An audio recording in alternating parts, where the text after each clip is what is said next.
एक बहुत बड़ा सवाल हमारे सामने आ जाता है। आज से चंद साल पहले नवाज़ शरीफ को 62(1)(f के ऊपर सुप्रीम कोर्ट ऑफ पाकिस्तान ने लाइफ टाइम डिसक्वालिफिकेशन की थी और उसके ऊपर इल्ज़ाम ये था कि उसने एक कंपनी उसके बेटे की थी जिसके ऊपर उसका डायरेक्टर या किसी भी हैसियत में नाम लिखा हुआ था। 10,000 दिरहम उसकी तनख्वाह लिखी हुई थी। PMLN का पार्टी का उनकी का मौक़िफ़ ये था कि ये UAE का वीज़ा लेने के लिए, इकामा लेने के लिए ये फ़र्ज़ी तौर पर लिखा जाता है, उसके बगैर आपको इकामा नहीं मिलता, ये पैसे किसी ने लिए नहीं।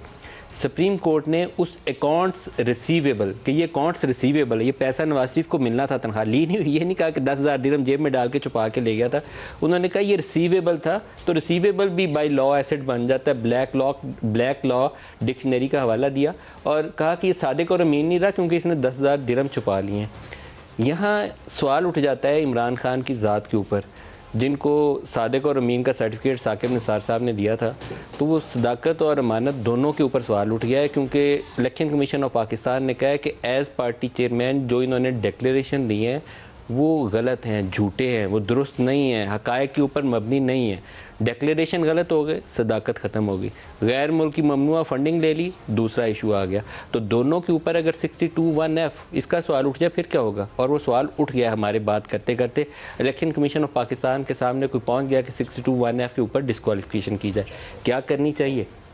क्योंकि कोई भी 62(1)(f लगा के आज तक की तारीख में नवाज़ शरीफ को सियासत से आप टेक्निकली आउट नहीं कर सके, अभी भी वो अपनी पार्टी चला रहा है। तो क्या इमरान खान को, जो इस वक्त बहुत ही एक पॉपुलर बयानिया, जिसको जितना मर्जी कहें कि उन्होंने ट्विस्ट किया होगा रजीम चेंज वाले बयानिए को, लेकिन पॉपुलर बयानिया इस वक्त उनके साथ है, क्या उसको 62(1)(f लगा के बाहर निकालना दुरुस्त फैसला होगा? मेरे ख्याल में नहीं होगा।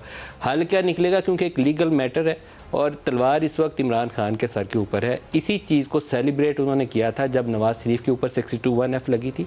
अब वही चीज़, वही तलवार इमरान खान के और पाकिस्तान तहरीक-ए-इंसाफ के अपने सर के ऊपर लटक रही है। क्या वो इससे बच के निकल सकते हैं?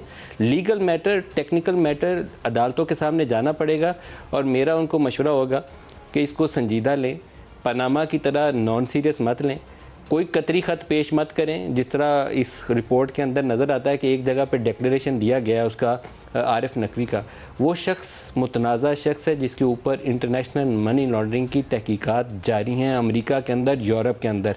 वो आपका गवाह नहीं बन सकता, वो आपका केस कमज़ोर करने का सबब तो बन सकता है, आपके लिए आसानी नहीं पैदा कर सकता। तो मैटर सीरियस है और इसको सियासी एतबार से तमाम पॉलिटिशियन को संजीदगी से देखना पड़ेगा कि आइंदा आने वाले दिनों में पाकिस्तान को कैसे आगे बढ़ाना है। एक और उससे भी बड़ा सवाल है पाकिस्तान की इकॉनमी का। पाकिस्तान का रुपया पिछले कई हफ्तों से दबाव का शिकार था और सियासी बेयकीनी ने उसके अंदर बहुत बड़ा रोल अदा किया। दो इश्यूज़ थे कि करंट अकाउंट डेफिसिट 17.4 अरब डॉलर 30 जून को तहरीक इंसाफ छोड़ के गई थी और 10 अरब डॉलर ख़जाने में थे जिस दिन हुकूमत तब्दील हुई। उसके साथ क्या करना चाहिए था? पहले यह था कि आप तजारती खसारा उसको नैरो डाउन करते, करंट अकाउंट डेफिसिट को नीचे लाते और IMF को रिस्टोर करते। IMF अभी तक वापस नहीं आई, जिससे बेयकीनी बरकरार है और सियासत में जो खींचा तानी पंजाब में हुई उसने और हमारा रगड़ा लगा दिया।